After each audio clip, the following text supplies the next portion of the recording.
How's it going, everyone? Just want to give you a few pieces of advice as you're going into next year, 2021, thinking about how you're going to elevate yourself, elevate your personal wealth, and ultimately, increase the income, right? So it's November 2020. This is really the time that you should just be reviewing what you did last year, how you accomplished or did you meet the goals that you put in place. At this point, you're probably working with your tax accountant to think about how you're going to reduce your taxes, and also thinking about how you're going to implement your goals of next year and hold yourself accountable. Now, if you haven't done anything that I just said, that's okay. You still have time. And what I encourage you to do is a few things. There's really three main pieces of any strategy when it comes to your wealth that you should be thinking about at all times. And I take this from a lesson that I learned as I worked in finance with corporations for 15 years. And ultimately, it comes down to three things. As I just said, the first one is pretty simple. When you think about your wealth and you think about your income, you want to target a top line growth number, just like companies do, right? So a company might say, hey, this year we made X amount of revenue. Next year, we want to grow that by 20%. You should be doing the exact same thing with your personal wealth, your personal income. So for example, if you made $100,000 in 2020, you should be thinking about, okay, well, can I take that to 110 or 120 next year? And if you can't do that by simply asking for an increase in your wages, then you need to be thinking about, okay, well, what ancillary way or what additional way can I create that income? Okay. Now, that's really important because we'll go into this next step. Now, step number 2 is you want to understand, again, where you're spending your money.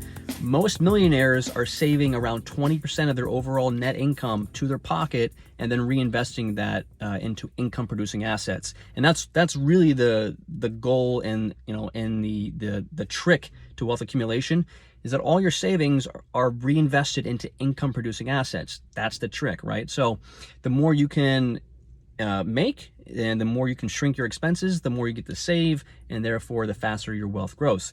So the second step, really important, is understanding where you're spending your numbers. Not a hard process. You want to break out an Excel sheet and break down month to month where you're spending your money. Is there ways that you can dial back some of those expenses? Again, just like a company might have targets to reduce their expenses by 10, 20%. You could do the exact same thing. So again, top line, 10 to 20% growth year over year. And you can then also say, well, I also want to reduce my expenses 10 to 20% in more frivolous categories. Very easy to do that. And what you do is you're going to have that income, that additional income and additional savings, and you got to invest that in income producing assets. Okay. And the third piece, who you surround yourself with and who you put on your team, your power team, is really going to help dictate what you do with your life and what you do with your wealth and everything else. So just some key players that have really been essential to my wealth and my income.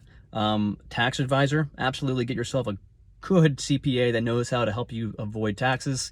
You need some sort of mentor, someone that has been through the rat race, understands how to get from point A to point B. And that could be someone that understands strategy with investments, real estate, what have you, okay?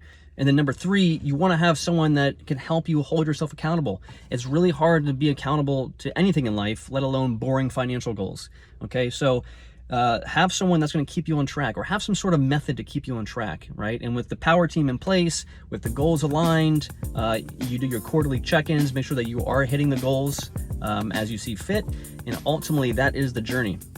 Now, if you do this year over year consecutively, you will begin to see your wealth accumulate, you will begin to see your income compound, and that is the journey of wealth, okay? So that's my tip for you all. Think about your goals going into 2021. Think about how you're gonna execute those goals, who you're gonna put on your team, and then hold yourself accountable to make sure you actually hit the goals.